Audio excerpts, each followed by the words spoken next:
14 फरवरी 2019 दुनिया के कई हिस्सों में लोग वैलेंटाइन डे मना रहे थे। कहीं फूल खरीदे जा रहे थे, कहीं लोग अपने खास लोगों के साथ समय बिता रहे थे। हर तरफ खुशी और प्यार का माहौल था। लेकिन भारत के जम्मू कश्मीर के पुलवामा में उस दिन कुछ और ही लिखा जा चुका था। श्रीनगर जम्मू हाईवे पर सीआरपीएफ का एक बड़ा काफिला गुजर रहा था। 70 से ज्यादा गाड़ियां और हजारों जवान, ये सभी अपने घरों से छुट्टी बिताकर वापस ड्यूटी पर लौट रहे थे। किसी ने घर फोन करके कहा था कि बस पहुंचने वाला हूं। किसी ने बच्चों से वादा किया था कि जल्दी मिलेंगे। लेकिन उन्हें यह नहीं पता था कि कुछ ही पलों में सब कुछ बदल जाएगा। सड़क पर सब कुछ सामान्य लग रहा था। लोकल ट्रैफिक चल रहा था, सुरक्षा भी मौजूद थी और काफिला धीरे धीरे आगे बढ़ रहा था। लेकिन इसी सामान्य माहौल के बीच एक खतरा छिपा हुआ था जो किसी को दिखाई नहीं दे रहा था। अचानक एक सफेद गाड़ी तेजी से काफिले की तरफ बढ़ती है। किसी को कुछ समझ आता उससे पहले ही वह गाड़ी सीआरपीएफ की बस से टकरा जाती है और उसी पल एक जोरदार धमाका हुआ। आवाज इतनी भयानक थी कि आसपास के इलाके हिल उठे, खिड़कियां टूट गईं और पूरा इलाका धुएं और आग से भर गया। एक ही पल में सब कुछ बदल गया। जिस बस में जवान बैठे थे वह पूरी तरह तबाह हो गई। सड़क पर मलबा बिखर गया और कुछ सेकंड के लिए हर तरफ सन्नाटा छा गया। फिर अचानक चीखें गूंजने लगी। घायल जवान मदद के लिए पुकार रहे थे। कुछ को समझ ही नहीं आ रहा था कि हुआ क्या है। ये कोई फिल्म का दृश्य नहीं था, बल्कि हकीकत का सबसे डरावना चेहरा था। धमाके के तुरंत बाद रेस्क्यू ऑपरेशन शुरू हुआ। सेना, पुलिस और एम्बुलेंस मौके पर पहुंचने लगी। लेकिन सिर्फ सुरक्षा बल ही नहीं, आसपास के स्थानीय लोग भी मदद के लिए बाहर आ गए। किसी ने घायलों को उठाया, किसी ने पानी दिया, किसी ने फोन करके मदद बुलाई। दर्द के बीच इंसानियत की झलक साफ दिखाई दे रही थी। लेकिन नुकसान इतना बड़ा था कि हर आंख नम थी। जैसे ही इस हमले की खबर पूरे देश में फैली, हर कोई स्तब्ध रह गया।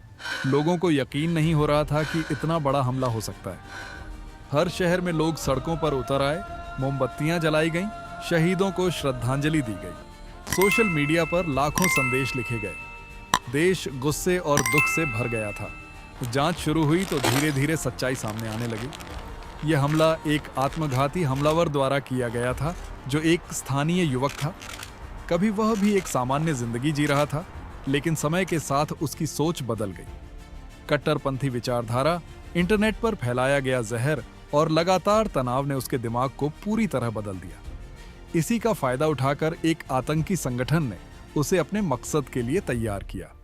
इस हमले की जिम्मेदारी पाकिस्तान आधारित संगठन जैश-ए-मोहम्मद ने ली। महीनों की योजना के बाद इस हमले को अंजाम दिया गया था। गाड़ी में भारी मात्रा में विस्फोटक भरे गए थे और सही मौके का इंतजार किया गया। जब काफिला पास आया तो उस गाड़ी को बस से टकरा दिया गया और एक भयानक विस्फोट हुआ जिसने पूरे देश को हिला दिया। हमले के बाद देश में गुस्सा बढ़ गया और जवाब की मांग होने लगी। कुछ ही दिनों बाद भारत ने कड़ा कदम उठाया और आतंकियों के ठिकानों पर हवाई कार्रवाई की। यह ऑपरेशन बालाकोट एयर स्ट्राइक के नाम से जाना गया। इसके बाद भारत और पाकिस्तान के बीच तनाव काफी बढ़ गया और दुनिया की नजरें इस क्षेत्र पर टिक गईं। दुनिया भर के देशों ने इस हमले की निंदा की और भारत के साथ एकजुटता दिखाई। संयुक्त राष्ट्र में भी इस मुद्दे को उठाया गया और आतंकवाद के खिलाफ सख्त कदम उठाने की बात कही गई।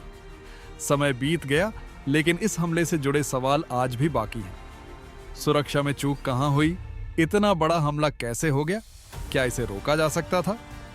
ये सवाल आज भी लोगों के मन में है। पुलवामा हमला सिर्फ एक घटना नहीं है। ये एक ऐसी याद है जो हर साल लोगों के दिलों को फिर से दर्द दे जाती है। ये घटना हमें यह भी सिखाती है कि शांति कितनी कीमती होती है और देश की रक्षा करने वाले जवान कितने महत्वपूर्ण होते हैं। 14 फरवरी 2019 ये तारीख इतिहास में हमेशा याद रखी जाएगी, क्योंकि उस दिन सिर्फ एक हमला नहीं हुआ था, बल्कि पूरे देश का दिल घायल हुआ था।